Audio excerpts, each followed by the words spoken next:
flying out of Albuquerque, New Mexico for SweetNLowe, Nikki SweetNLowe.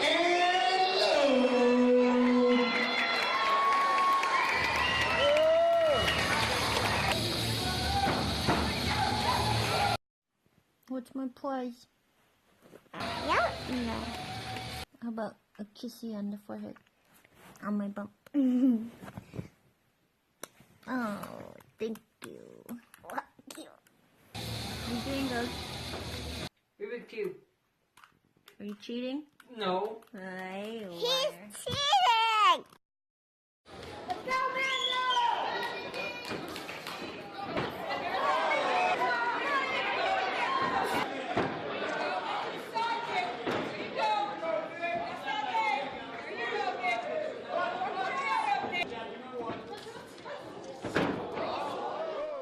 My first time going in, like I said, my daughter was still just a baby.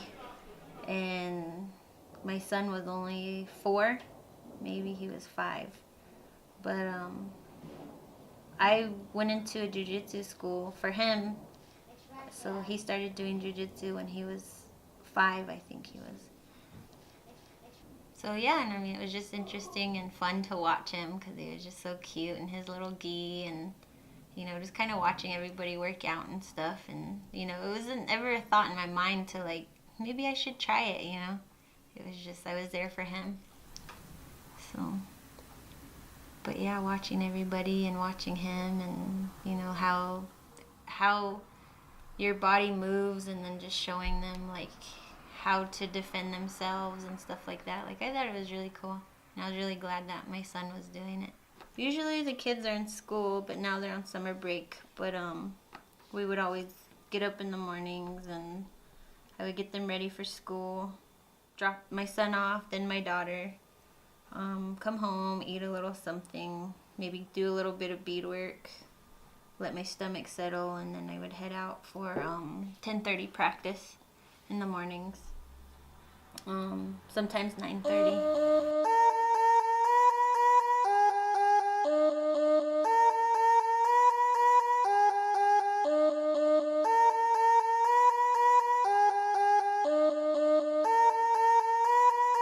They can never hold me. I'm the MVP if it goes to OT. Dope enough to make an edit go deep. Y'all on a bitch cause you gave it so weak, so enjoy the floor seat. When I hit the booth, I'm just flexing on them, flexing on them. When I hit the booth, I'm just flexing on them, flexing on them. When I hit the booth, I'm just flexing on them, flexing on them. When I hit the booth, It's always good to be in here and like being with all these talented people. It really brings your spirits up, and it just makes you want to push yourself for them too, you know. It's like, you know, out here, you know, at 30 years old, I'm still learning. Every day I'm in here, I learn something new, either about myself and technique or about my teammates. Like, every day is just a learning experience, and it's the same thing for my kids, you know. When they're in here, it's like discipline for them to stay quiet and pay attention and make sure they're aware of their surroundings, because, you know, we have people sometimes running off the mat, and, you know, in a way it's good for all of us because it teaches us all discipline. I know that once I'm out there, you know, I'm not only fighting for myself, but I'm fighting for them too, like, just so they know that I'm not coming home beat up or injured and stuff. So, I mean, it gives me the strength to make sure I'm healthy so I can perform my duties as a mother as well outside the gym. I've been doing this for 6 years now, you know, on and off, because I've gotten some sickness and, well, illnesses, and then, you know, all of last year I was broken. I broke my leg, and I snapped a tendon in my foot, so I was out. But I mean, juggling both of them, it's not hard at all, because I do have like the love and support from them and my mom and my grandma. So I mean, they know that this is a part of me and it's something I love to do. So, you know, there's times that I want to come to practice and just come by myself, and my mom and grandma will watch the kids. So I mean, honestly, it hasn't been difficult. I think we all just really enjoy it, like more me and the kids than my mom, because my mom just, she doesn't like it, but she knows that I love it and it makes me happy and it's a part of me. I started fighting because I had lost my older brother that was closest to me. He was like my best friend, and I was looking for an outlet because I was starting to drink and, you know, losing focus of being a mother, you know, like paying attention to my kids. You know, I was just hurting really bad from losing my best friend, and it really helped me turn my loss, my anger, my grief into something positive. And then from that, I also quit drinking and stuff, and so like I sobered up, and I just started thinking about my kids more and how I have to be there for them and be a role model for them. And I wanted to discipline myself and know that by doing this, I could overcome anything, you know, even the loss of a loved one. And it just really strengthened me mentally, physically, and emotionally. And that's just something I want to pass on as a message to other people, you know, that drinking and drugs aren't going to take away your pain or your anger or your sadness. It's just only going to make it worse, and you have to find a more positive outlet to do that. And, you know, nothing better than people that love to do what you love doing too, you know, to help push you and, you know, encourage you and teach you. So it's just what I love about being in here, is just every day is just a learning experience, no matter what. So. Something for yourself and make yourself smile. All right, guys? Champions on 3. 1, 2, 3, champions! Josh.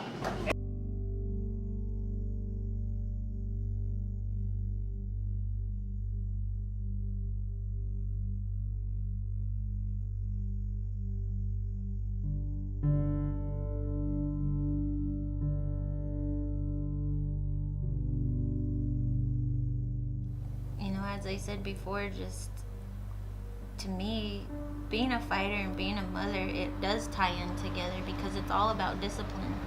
You know, like once you take on the role of being a mother, it's no longer just about you. You know, you have these little lives in your hands that, you know, you have to take care of on a daily. And then being a fighter, you know, helps you. It disciplines you too, you know, to like help you stay in shape and be able to be there for the kids and run around with them and, you know, be that part of their life too, you know, like teaching them and being there with them.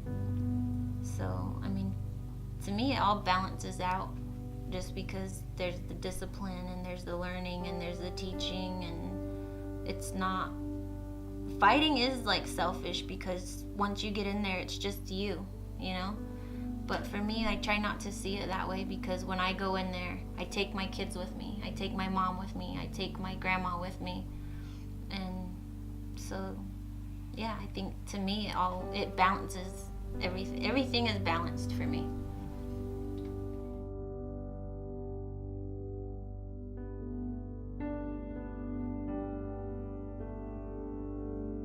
Our youth, you know, to just see that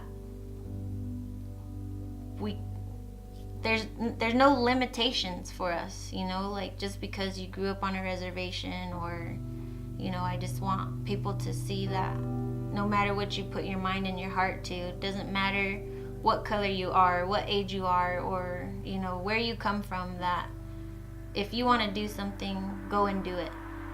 And then traditionally, you know, like, I don't know, we're all warriors. You know, I mean, look where we came from and look where we are now. We're still here, and, you know, we're still representing. And that's my message that I try to put out, you know, as Native people, is just that you're always a representation of who you are and where you come from and who raised you. So just always stay positive and put yourself in a good light, so people will always see our people, you know, as influential and just strong people, you know, that we're warriors, you know.